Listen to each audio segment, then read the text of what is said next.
Where does all the snow go when it melts? Great question. Melting snow makes water, and the ground soaks up some of that water. But it can only hold so much. Once all the snow melts, it can't hold the water, and the water has to go somewhere.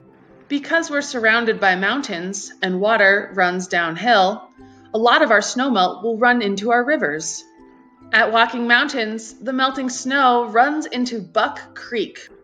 Buck Creek runs past Walking Mountains and joins the Eagle River, which then goes past Edwards, Eagle, Gypsum into Dotsero and meets the Colorado River.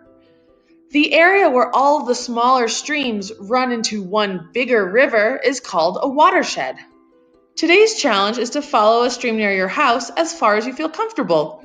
Does it meet up with a bigger stream or river? Explore. What do you see? Check out the plants and the rocks.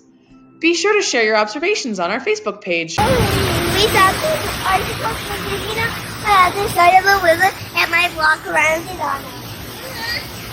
And those bubbles look like bubbles, but they're water bubbles.